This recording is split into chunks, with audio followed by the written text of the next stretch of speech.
যে ব্যক্তি ধৈর্য ধারণ করতে সক্ষম সে কখনো সফলতা অর্জন থেকে বঞ্চিত হবে না। ধৈর্য এমন একটি গাছ যার সারা গায়ে কাটা কিন্তু ফল অত্যন্ত মজাদার। হ্যালো এভরিওয়ান, আসসালামু আলাইকুম। আমি মুক্তা। কেমন আছেন সবাই? আশা করি যে যেখান থেকে আজকের ভিডিওটা দেখছেন আল্লাহর রহমতে ভালো আছেন। আমরাও আলহামদুলিল্লাহ আল্লাহর রহমতে ভালো আছি। সকালবেলা থেকে আজকেও ভিডিওটা স্টার্ট করেছি। আজকে যেহেতু বাচ্চাদের স্কুল বন্ধ, তো সেই জন্য সকালে ওদেরকে একটা হালকা নাস্তা তৈরি করে দিয়েছি। আর যখন আমি এই নাস্তাটা রেডি করতে বক্সটা বের করেছি, তো একটা আপুর কমেন্ট মনে পড়ে গেল। একটা আপু আমাকে কমেন্ট করে বলেছে যে আমার এই ব্রেড রুটি রাখার যে বক্সটা, তো সেটা কোন কোম্পানির, এমনকি কত টাকা দাম হয়েছে। তো সেই আপুটার উদ্দেশ্যেই আজকে সেই দামটাও একটু বলে দিচ্ছি। বক্সটার দাম হচ্ছে 315 টাকা, মেবি আমার কাছ থেকে নিয়েছিল। আর এটা হচ্ছে বেঙ্গল কোম্পানির। তো আপু, তুমি যদি আজকে আমার ভিডিওটা দেখে থাকো তাহলে অবশ্যই এর অ্যান্সারটা পেয়ে গিয়েছো।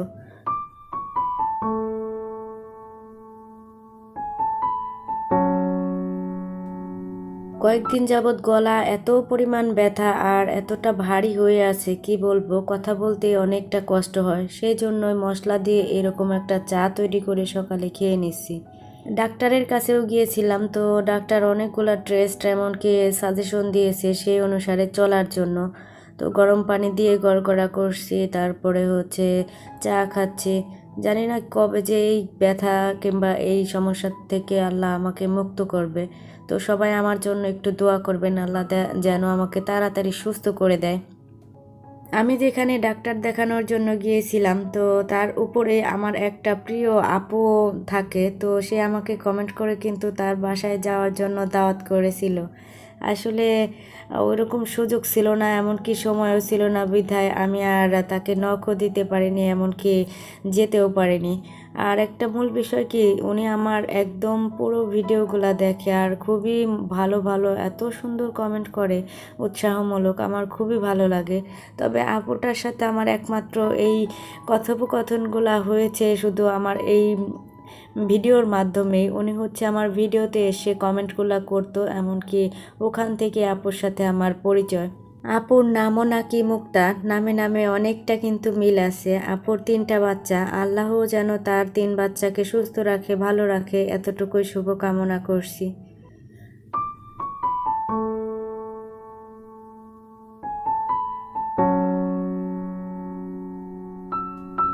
হাজব্যান্ড একটু নিচে গিয়েছিল, তো আসার সময় এখানে কিছুটা ড্রাগন নিয়ে এসেছে, তো সেখান থেকে একটু কেটে খেতে দিয়ে দিচ্ছি। আর সাথে এখানে কিছুটা দুধ উঠিয়ে নিয়ে এসেছে, তো সেগুলাই হচ্ছে ফ্রিজে রেখে দিচ্ছে। আসলে আমার যেহেতু একটু ঠান্ডার প্রবলেম আছে, সেই জন্য এই সব ঠান্ডা জাতীয় কাজগুলো আমার হাজব্যান্ডই বেশিরভাগ করে থাকে।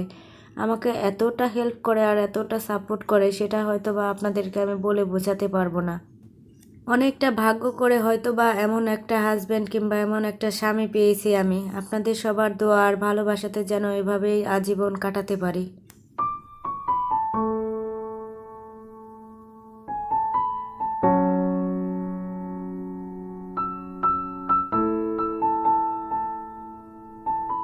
গতদিন সন্ধ্যাবেলা হঠাৎ করে ভাই ফোন দিয়ে বলতেছে ওর নাকি 7 দিনের ছুটি হয়েছে, কোনো একটা কাজে ওকে ঢাকাতে আসতে হবে। তো ওর পোস্টিং যেহেতু সিলেটে, ও ঢাকাতে আসতে আসতে রাত কিন্তু অনেকটা বেজে যায়। তো প্রথমে ও কী করে, আমাদের বাসায় এসে পরের দিন হচ্ছে গ্রামের বাড়িতে যায়। আর এবার যেহেতু ওর কাজটাই হচ্ছে ঢাকাতে, তো ঢাকাতে এসে কাজ কমপ্লিট করে তারপরে হচ্ছে গ্রামের বাড়িতে যাবে।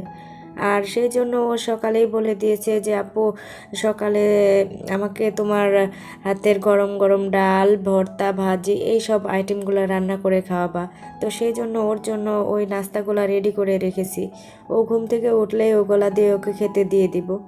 আর যেহেতু ও মেসে খাবারগুলা খায়, মেসের খাবার বুঝতেই পারেন কতটা কষ্টদায়ক হতে পারে একজন ব্যাচেলার মানুষের জন্য। আমরা যেহেতু 2 ভাই বোন, আমিই বড়, আমার ভাই হচ্ছে ছোট। 2 ভাই বোন আর মা বাবা আর এক দাদি, এই হচ্ছে আমাদের পরিবার। খুবই ছোট্ট ফ্যামিলি আমাদের। আমাদের আব্বা আম্মা আমাদেরকে খুবই যত্ন সহকারে লালন পালন করে বড় করে বিয়ে দিয়েছে, এমনকি ভাইয়েরও একটা চাকরি হয়েছে। পরবর্তীতে হয়তো বা ভাইয়ের বিয়ের পারমিশন হলে ওকেও বিয়ে করিয়ে দেওয়া হবে। দেখা যাক আল্লাহ ওর জন্য কতটুকু ভালো একটা পাত্রী লিখে রেখেছে।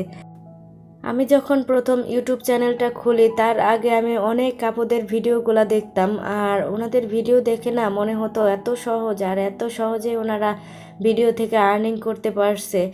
আর হয়তোবা আমি চেষ্টা করলে আমিও পারবো। তবে এখানে এসে এমনকি একটা নতুন চ্যানেল ক্রিয়েট করে আমি তখনই বুঝতে পেরেছি এখান থেকে যে ইনকাম করাটা কতটা কষ্টদায়ক আর কতটা ধৈর্যের ব্যাপার।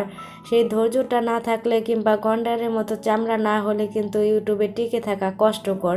ইউটিউবে টিকে থাকতে গেলেই আপনাকে ধৈর্যশীল হতে হবে, এক নাম্বার মূল বিষয়। যার যত বেশি ধৈর্য আসে সে ততটাই টিকে থাকতে পারবে, এমনকি সাফল্যের দূর প্রান্তে যেয়ে পৌঁছাতে পারবে। যাই হোক, অনেক কথাই বলে ফেললাম, ভুল ত্রুটি সবাই ক্ষমার দৃষ্টিতে দেখবেন। জানি না এখন পর্যন্ত কেউ আমার ভিডিওটা দেখছেন কি না, যদি দেখে থাকেন তো প্লিজ একটা লাইক দিবেন। আর দেখতে দেখতে যদি বেশি ভালো লেগে যায় এই ছোট্ট বোনটার পাশেই থেকে যেতে পারেন। আর যারা অলরেডি আমার চ্যানেলটাকে সাবস্ক্রাইব করে আমার পাশে আছেন তাদেরকে জানাই অসংখ্য অসংখ্য ধন্যবাদ। তো এখানে গরুর গোস্ত রান্না করে নিয়েছি আর কিছুটা চিতই পিঠা তৈরি করে নিয়েছি। আর চিতই পিঠা দিয়ে গরুর গোস্ত খেতে কিন্তু অনেকটা ভালো লাগে, আর আমরা সবাই এই খাবারটা অনেক বেশি পছন্দ করি। তবে মানিকগঞ্জের এলাকায় খুবই ঐতিহ্যবাহী একটা খাবার চিতই পিঠা। গরুর মাংস কিংবা হাঁসের মাংস, যে ধরনেরই মাংস জাতীয় খাবার হোক না কেন, চিতই পিঠা খেতে কিন্তু খুবই ভালো লাগে।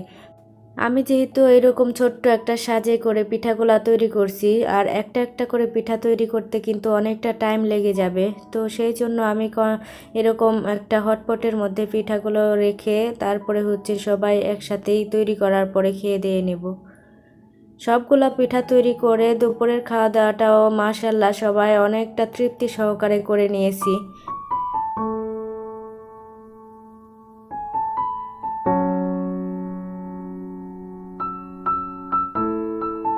ছাদে অনেকগুলো কাপড় নেড়ে দেওয়া হয়েছে, সেগুলোই তুলে নেওয়ার জন্য চলে এসেছি। আর এখনও যেহেতু অনেকটা রোদ আছে, তো সেই জন্য ভাবলাম একটু ঘুরে ঘুরে দেখে যাই।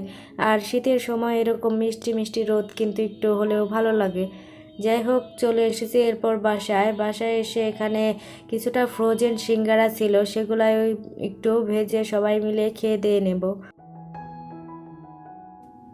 আজকের মতো ভিডিওটা এখানে শেষ করব। তো সবাই সুস্থ থাকবেন, ভালো থাকবেন। পরবর্তী নতুন একটা ভিডিও দেখার আমন্ত্রণ রইল। আল্লাহ হাফেজ, আসসালামু আলাইকুম।